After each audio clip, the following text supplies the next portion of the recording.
O carrasco ajustou a corda ao redor do pescoço da jovem de apenas 17 anos. Seus olhos firmes e desafiadores encararam a multidão que havia se reunido para presenciar sua execução pública. Os soldados nazistas esperavam vê-la quebrar, implorar por piedade, trair seus companheiros da resistência. Mas quando ofereceram a ela uma última chance de revelar os nomes dos outros combatentes, algo inesperado aconteceu. Suas palavras cortaram o silêncio da praça como uma lâmina, desafiando até mesmo aqueles que estavam prestes a tirar sua vida. Uma adolescente que escolheu lutar contra a máquina de guerra nazista quando tinha a mesma idade em que muitos ainda estão decidindo que carreira seguir. Seu nome? Lepa Hadid. E hoje você descobrirá como uma garota comum se tornou um símbolo eterno de resistência e coragem. Antes de começar, estamos rumo à meta de 1 milhão de inscritos. Parece muito, mas com a sua ajuda, chegaremos lá. Se inscreva agora, deixe o like e faça parte dessa história. Os primeiros anos de Lepa Hadid. A trajetória de nossa protagonista começa alguns anos antes do início da Segunda Guerra Mundial, em um contexto europeu já marcado por instabilidades políticas, disputas territoriais e a ascensão de ideologias extremistas. Lepa Hadid nasceu em 19 de dezembro de 1925, numa pequena e isolada aldeia rural nas cercanias de Bosanska Gradiška, situada no noroeste da atual Bósnia e Herzegovina. À época, essa região integrava o Reino da Iugoslávia, uma entidade estatal ainda jovem e fragilmente consolidada, formada após a dissolução do Império Austro-Húngaro ao fim da Primeira Guerra Mundial. A Iugoslávia reunia uma complexa diversidade étnica, religiosa e linguística, tentando harmonizar eslovenos, croatas, sérvios, bósnios, macedônios e outros grupos sob uma monarquia constitucional centralizada em Belgrado. No entanto, as tensões internas, os ressentimentos históricos e a desigualdade regional tornavam difícil a formação de uma identidade nacional coesa. Lepa cresceu nesse ambiente multifacetado, em meio à simplicidade do campo e à vida dura do interior. Sua família era composta por camponeses sérvios que dependiam do cultivo da terra para sobreviver. A rotina era marcada por jornadas longas, recursos escassos e escassas oportunidades de ascensão social. Apesar das limitações materiais, o lar dos Hadid era um espaço de valores sólidos, onde predominavam a ética do trabalho, o senso de comunidade e o respeito mútuo. A educação era vista como um bem precioso, ainda que de difícil acesso, sobretudo para as meninas. Mesmo em um ambiente em que a sobrevivência imediata costumava ocupar o centro das preocupações familiares, os Hadid viam no conhecimento um instrumento de dignidade e libertação. Desde a infância, Lepa se destacou por seu temperamento introspectivo e por uma curiosidade intelectual incomum para uma menina de seu contexto. Era observadora e questionadora, sempre atenta às conversas dos adultos, sobretudo as que envolviam temas sociais ou políticos. Uma figura que exerceu forte influência sobre sua formação foi seu tio, um militante ativo do movimento operário local. Comunista convicto, ele compartilhava com a jovem suas leituras, reflexões e experiências de luta, despertando nela um interesse precoce por assuntos como justiça social, direitos dos trabalhadores e resistência a regimes autoritários. Essas ideias, geralmente restritas aos centros urbanos e círculos mais intelectualizados, encontraram solo fértil no espírito sensível e inquieto de Lepa. Em uma sociedade marcada por fortes expectativas de gênero, onde as mulheres, especialmente no campo, eram condicionadas a ocupar um papel estritamente doméstico, Lepa começou a trilhar um caminho diferente.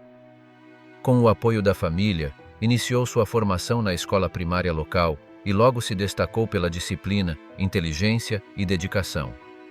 O reconhecimento de seu talento motivou seus pais a incentivarem sua continuidade nos estudos, um passo incomum e corajoso em um ambiente onde meninas muitas vezes abandonavam a escola precocemente.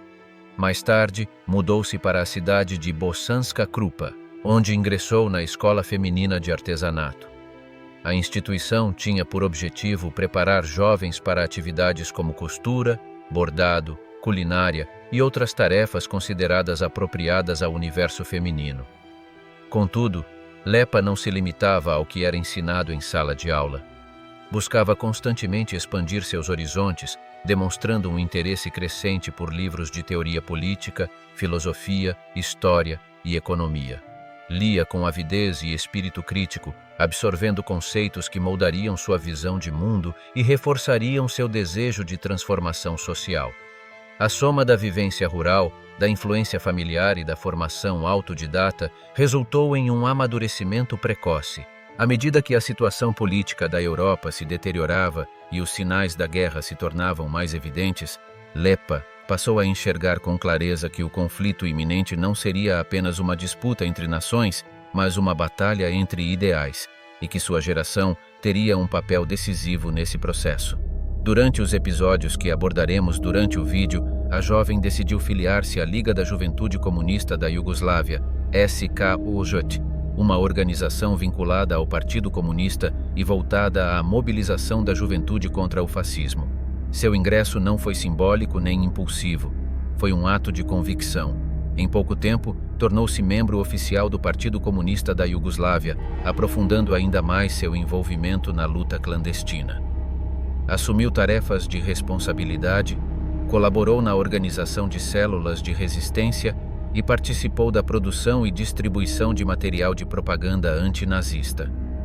Apesar da juventude, Lepa revelou um notável senso de liderança, coragem e abnegação.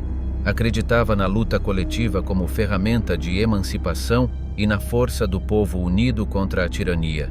Não se deixava intimidar pela brutalidade dos ocupantes nem pelas dificuldades que enfrentava.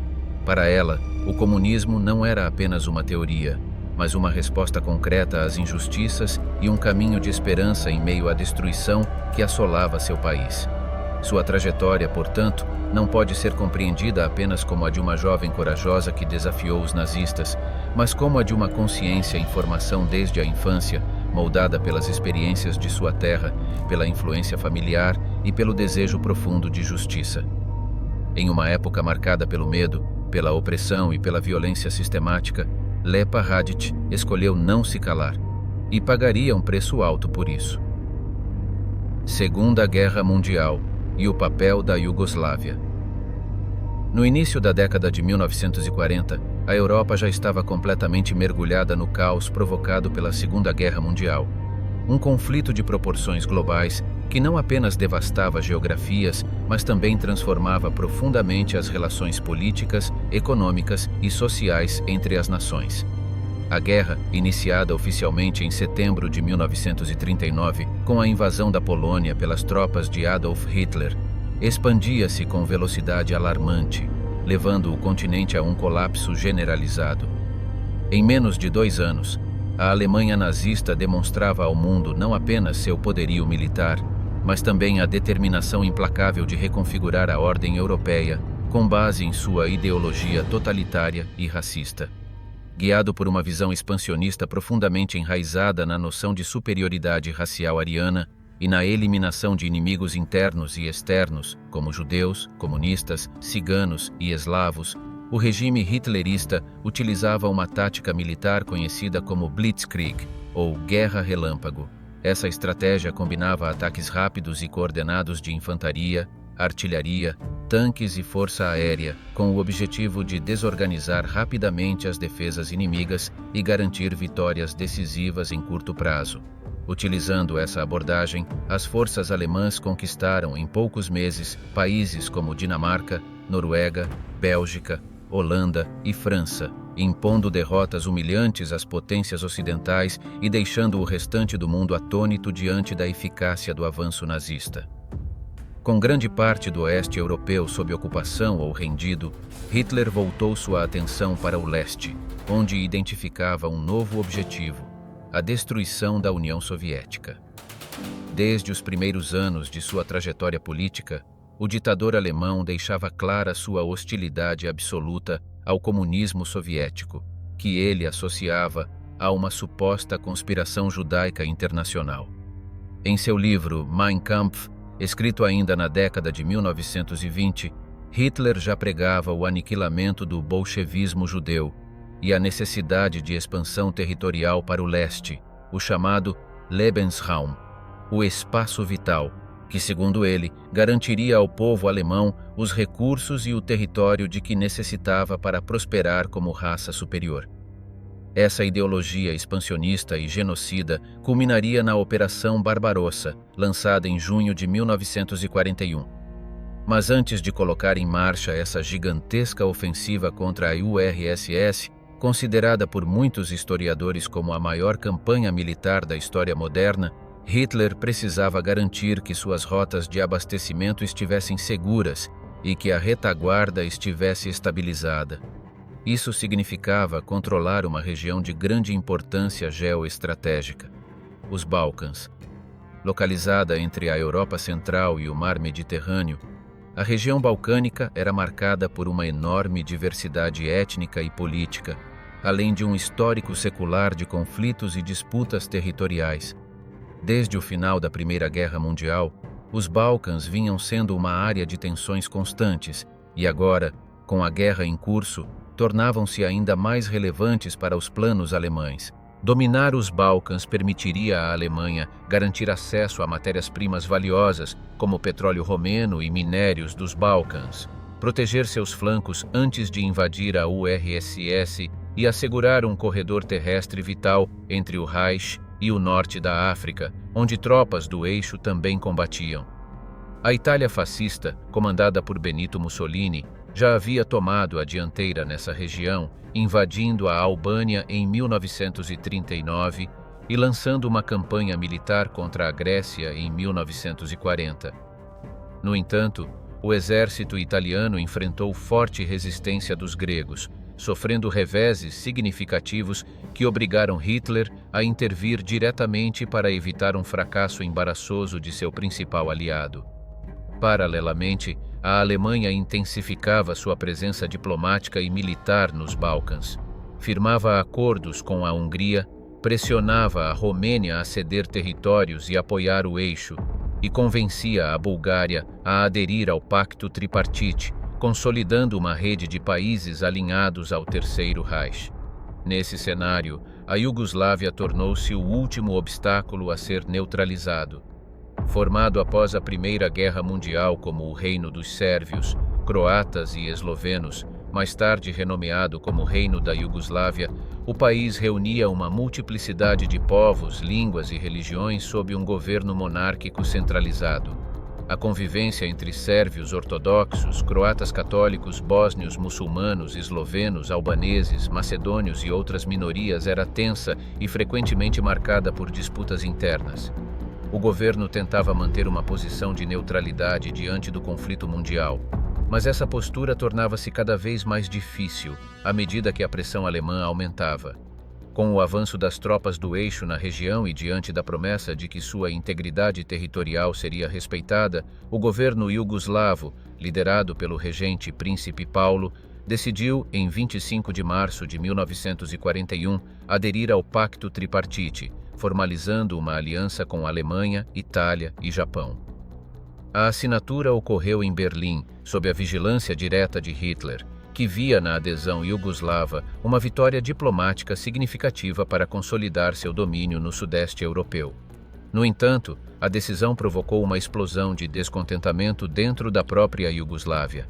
A população reagiu com indignação. Estudantes tomaram as ruas de Belgrado e outras cidades, trabalhadores iniciaram protestos e até setores do exército se colocaram contra o pacto. Muitos viam essa aliança como uma submissão vergonhosa ao nazismo e uma traição ao espírito de independência nacional.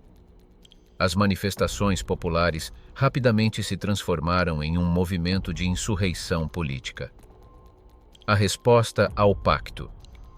Em 27 de março de 1941, apenas 2 dias após a controversa adesão do Reino da Iugoslávia ao Pacto Tripartite, um evento inesperado e decisivo alterou profundamente os rumos políticos da região e, em larga escala, os desdobramentos da Segunda Guerra Mundial nos Balcãs. Um grupo de oficiais das Forças Armadas, majoritariamente da aviação e do Exército Real, insatisfeito com o alinhamento do governo ao nazifascismo, organizou um golpe de Estado relâmpago na capital, Belgrado. O levante contou com o apoio de setores nacionalistas, monarquistas e pró-aliados da sociedade iugoslava, além do apoio indireto do Reino Unido, que, ciente da crescente influência de Hitler nos Balcãs, via na Iugoslávia uma oportunidade para conter o avanço nazista e reacender a resistência no sudeste europeu. O golpe depôs o regente Príncipe Paulo, figura central na política iugoslava desde a abdicação forçada do rei Alexandre I, e proclamou como novo monarca o jovem Pedro II, então com apenas 17 anos. A nomeação simbólica do rei foi acompanhada da formação de um governo provisório liderado por militares e civis decididamente contrários ao fascismo, que prometiam restaurar a soberania nacional, reverter os compromissos com o eixo e aproximar o país dos aliados. A notícia da derrubada do governo colaboracionista se espalhou com rapidez, gerando uma onda de entusiasmo e euforia nas ruas da capital e de outras cidades importantes do país. Multidões tomaram as praças públicas, entoando cânticos patrióticos, hasteando bandeiras e celebrando o rompimento com o regime anterior. Para muitos iugoslavos, aquele era um momento de resgate da dignidade nacional e de resistência frente à opressão estrangeira.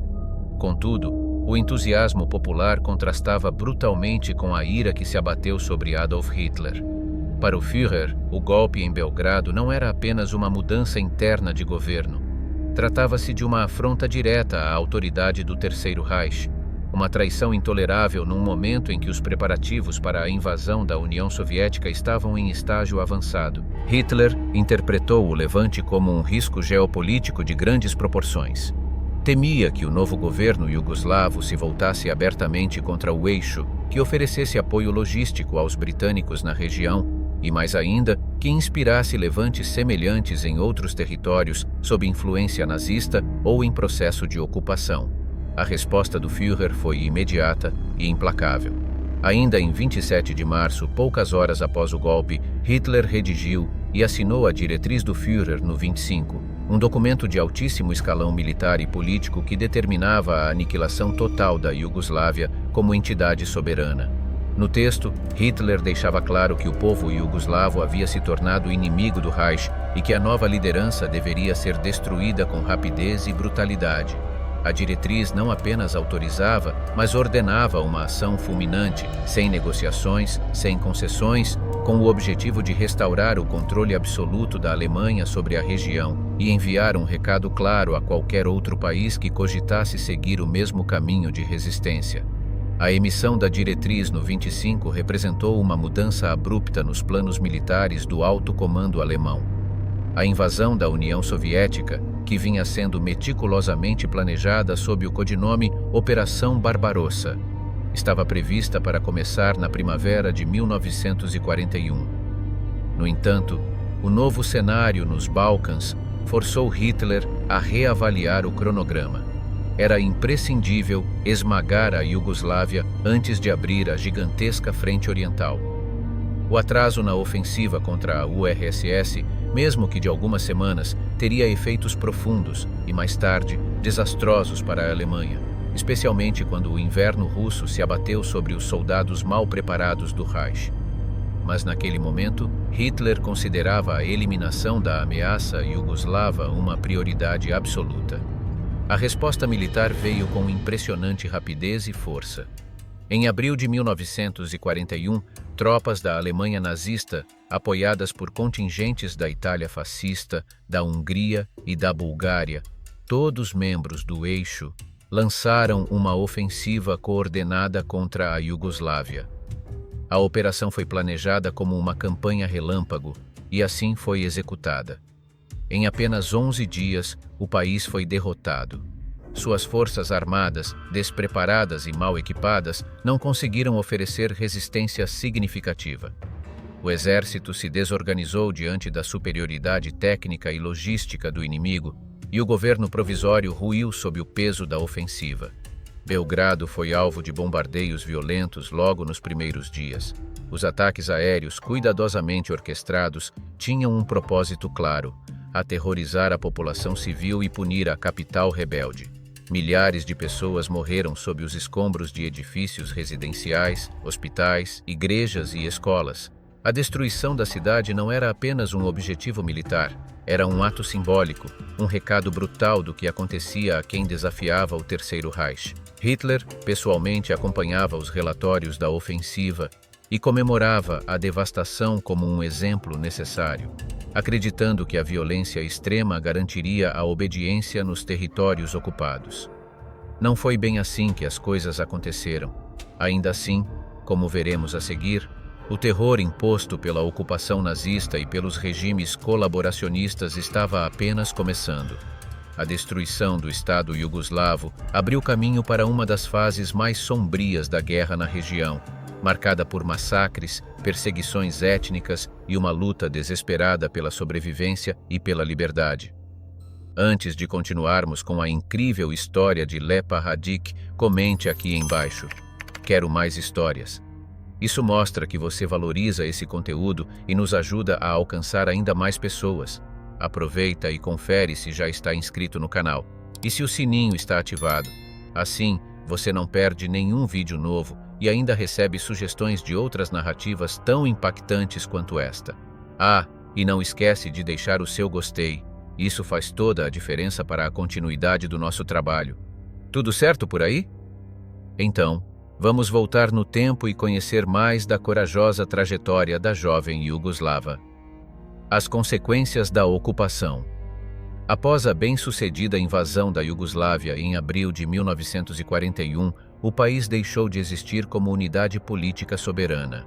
O território iugoslavo foi brutalmente desmembrado pelas potências do eixo, cada uma tomando para si parcelas estratégicas da região. A Alemanha e a Itália dividiram vastas áreas entre si, enquanto seus aliados, como a Hungria e a Bulgária, receberam concessões territoriais específicas. Esse esfacelamento não foi apenas um gesto de dominação militar, mas também parte de um plano calculado para enfraquecer a coesão nacional e eliminar qualquer possibilidade de resistência unificada. Entre as divisões impostas pelos ocupantes, uma das mais significativas foi a criação do Estado Independente da Croácia, NDH, Nezavisna Država Hrvatska, uma entidade política artificial formada com o aval de Berlim e Roma. Oficialmente tratava-se de um novo Estado soberano, mas na prática era um regime fantoche submetido aos interesses estratégicos e ideológicos do Terceiro Reich e da Itália fascista. Seu território abrangia não apenas a atual Croácia, mas também grande parte da Bósnia e Herzegovina, incluindo a região onde nasceu Lepa Radić.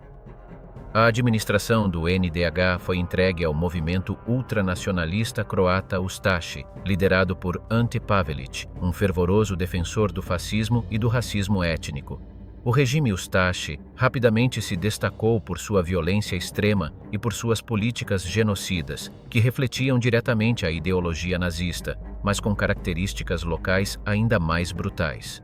O objetivo declarado de Pavelić era construir uma Croácia etnicamente pura, eliminando a população que considerava indesejável, em especial os sérvios ortodoxos, além de judeus, ciganos, romani e opositores políticos, como comunistas e simpatizantes da resistência. A campanha de extermínio promovida pelos Ustashi foi meticulosamente planejada e publicamente assumida. Um de seus slogans mais sinistros resumia sua política em relação aos sérvios: matar um terço, expulsar um terço, converter um terço. Na prática, isso significava execuções em massa, deportações forçadas e conversões forçadas ao catolicismo, sempre acompanhadas de uma violência cruel e deliberada. Aldeias inteiras foram destruídas, homens, mulheres e crianças assassinados com métodos bárbaros, muitos dos quais realizados com ferramentas agrícolas ou improvisadas como facas, martelos e serras manuais, numa tentativa de economizar munição e causar pânico generalizado. A brutalidade do regime não se limitava às ações militares ou repressivas pontuais. Ela se institucionalizou em um sistema de campos de concentração e extermínio espalhados por todo o território do NDH.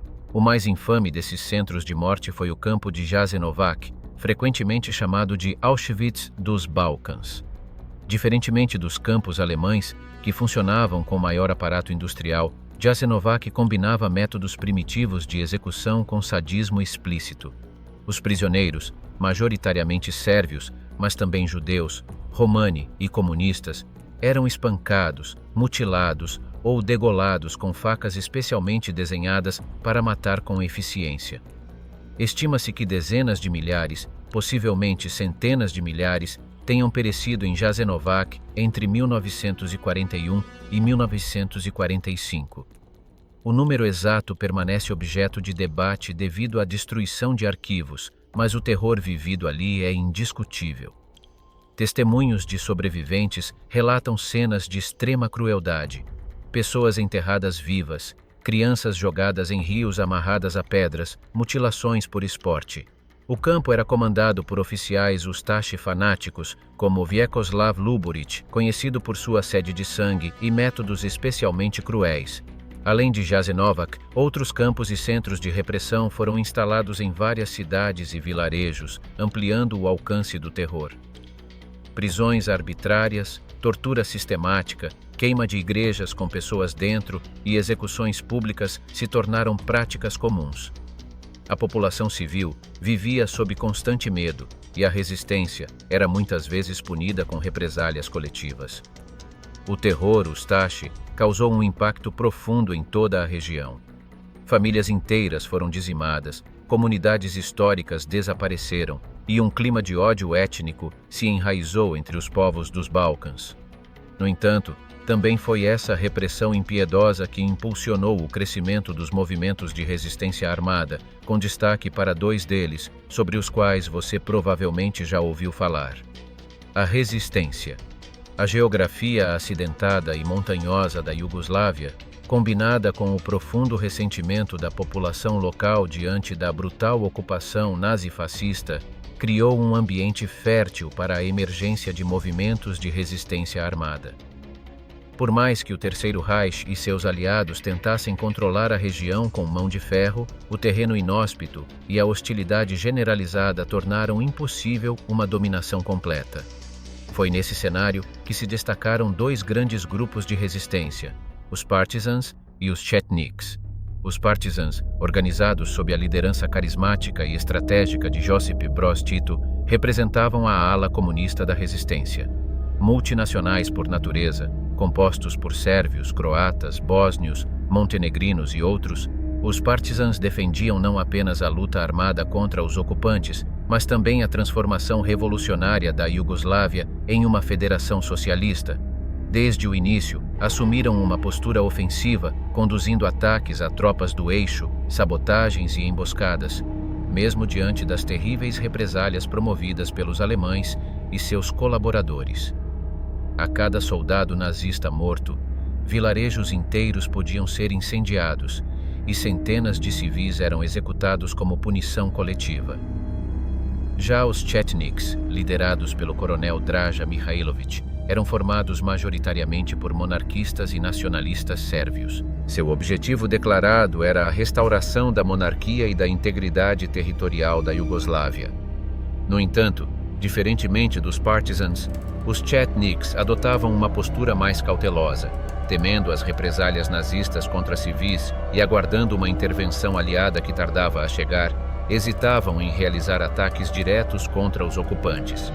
Com o tempo, essa inatividade estratégica, combinada com episódios de colaboração ocasional com forças do eixo, sobretudo em combate contra os próprios Partisans, fez com que a confiança entre os dois grupos se rompesse completamente. Assim, a resistência iugoslava passou a enfrentar não apenas os invasores estrangeiros, mas também uma guerra civil subterrânea entre seus próprios combatentes. Foi nesse cenário conturbado que a família Radić decidiu se posicionar com firmeza. Contrários à ocupação e ao terror imposto pelos Ustaše, o pai de Lepa Radić e dois de seus tios se alistaram nos Partisans em julho de 1941. Tal decisão implicava risco imediato, pois os Ustaše viam qualquer ligação com os comunistas como justificativa para prisão, tortura ou execução sumária. De fato, meses depois, em novembro, os três foram capturados pelo regime colaboracionista croata. No entanto, a crescente força dos Partisans permitiu que, em uma ousada operação de resgate, os Radić fossem libertados. Um acontecimento que marcou o ponto de virada no engajamento direto de Lepa na resistência. A jovem, que à época tinha apenas 16 anos, passou a integrar efetivamente as fileiras da guerrilha. Acompanhada por sua irmã Dara, juntou-se à 7ª Companhia da 2ª Brigada de Kradina, inicialmente designada como enfermeira de campanha. Mas logo sua dedicação, coragem e senso de responsabilidade a tornaram figura de destaque. Lepa não se limitava a prestar socorro aos feridos no campo de batalha. Ela participava ativamente da logística da guerrilha, organizava suprimentos, atuava na formação de novos recrutas, especialmente entre os jovens, e se voluntariava para missões de alto risco. Em uma dessas missões, encarregou-se de coordenar uma operação para coletar grãos em uma região próxima aos acampamentos alemães. Sabendo do risco de serem detectadas, Lepa e outras guerrilheiras agiram com extremo cuidado, mas não hesitaram em cumprir sua tarefa, um feito que refletia não apenas bravura, mas senso de dever coletivo. Sua presença constante nas frentes mais perigosas e sua influência entre os combatentes mais jovens logo a transformaram em símbolo de resistência e resiliência. Em janeiro de 1943, as forças do Eixo, já preocupadas com o crescimento dos partisans, lançaram uma vasta ofensiva conhecida como Operação Weiss, também chamada de Caso Branco. Tratava-se de um esforço coordenado entre tropas alemãs, italianas, ucranianas colaboracionistas e algumas unidades chetniks, com o objetivo de esmagar os núcleos de resistência liderados por Tito. O foco da ofensiva era a região central da Bósnia, com destaque para os arredores do rio Neretva, onde os partisans haviam montado uma complexa rede de defesa e abrigado centenas de feridos de combates anteriores. Durante essa campanha, Lepa Hadid foi encarregada de uma missão de extrema importância e perigo: garantir a evacuação dos combatentes feridos para instalações improvisadas nas montanhas de Grmet. A ordem de Tito era clara: ninguém deveria ser deixado para trás, pois os alemães e seus aliados executariam sumariamente qualquer capturado. Lepa enfrentou temperaturas congelantes, trilhas cobertas de neve e o constante risco de ataques aéreos e terrestres. Ainda assim, sua dedicação garantiu que muitos feridos fossem salvos da captura e da morte, reforçando seu papel como heroína entre seus companheiros de luta. Entretanto, à medida que o cerco apertava e os recursos dos partisans se esgotavam, os riscos passaram a aumentar drasticamente. O fim trágico. Ainda no auge da já citada Operação Weiss, Lepa continuava com sua árdua missão de proteger civis, principalmente mulheres e crianças, ameaçados de extermínio iminente. A operação envolvia especialmente tropas que pertenciam à notória 7ª Divisão de Montanha SS Príncipe Eugênio, formada por voluntários recrutados nas regiões do Banato, Croácia e outros territórios balcânicos. Essa unidade carregava consigo uma reputação marcada por repressões impiedosas, massacres e represálias violentas contra qualquer suspeita de colaboração com os partisans. Para os moradores das áreas ocupadas, a simples aproximação dessa divisão significava terror, destruição e morte. Mesmo sabendo dos riscos, Lepa recusou-se a abandonar sua missão ou buscar refúgio. Enquanto muitos se dispersavam pelas montanhas e florestas na tentativa de escapar da ofensiva inimiga, ela decidiu permanecer ao lado de aproximadamente 100 civis, em sua maioria indefesos e encurralados, sem ter para onde correr. Estava ciente de que qualquer hesitação poderia selar o destino daquelas pessoas. Para ela, a resistência não era apenas uma escolha política, mas uma resposta moral diante do horror. Munida de um fuzil, Lepa posicionou-se para enfrentar o inimigo. Seu objetivo não era derrotar uma divisão inteira, mas ganhar tempo, o suficiente para que ao menos parte dos civis conseguisse escapar do cerco. Ela lutava praticamente sozinha, escondida entre árvores e arbustos, disparando contra os soldados que avançavam.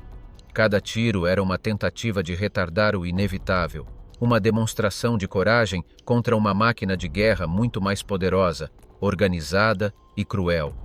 O som de seus disparos ecoava entre os vales como um grito de resistência de uma juventude que se recusava a ser esmagada.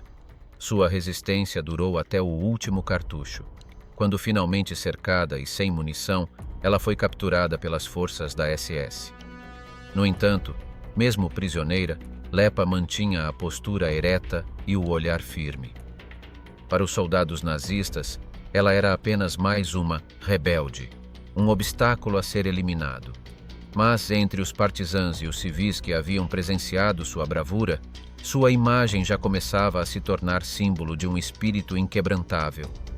Levava consigo a marca de uma juventude politicamente consciente, ideologicamente convicta e emocionalmente madura, além da idade.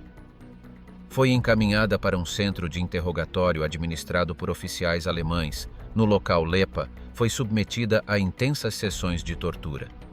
Queriam que ela revelasse informações estratégicas sobre os movimentos dos partisans, rotas de abastecimento, esconderijos, nomes de comandantes, planos futuros.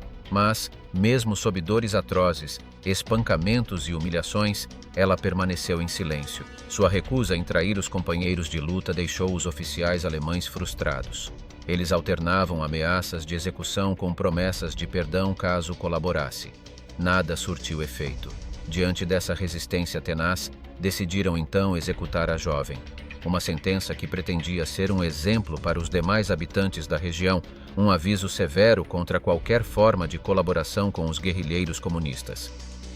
A execução foi marcada para o dia 8 de fevereiro de 1943, na cidade de Bosanska Krupa, já sob controle nazista.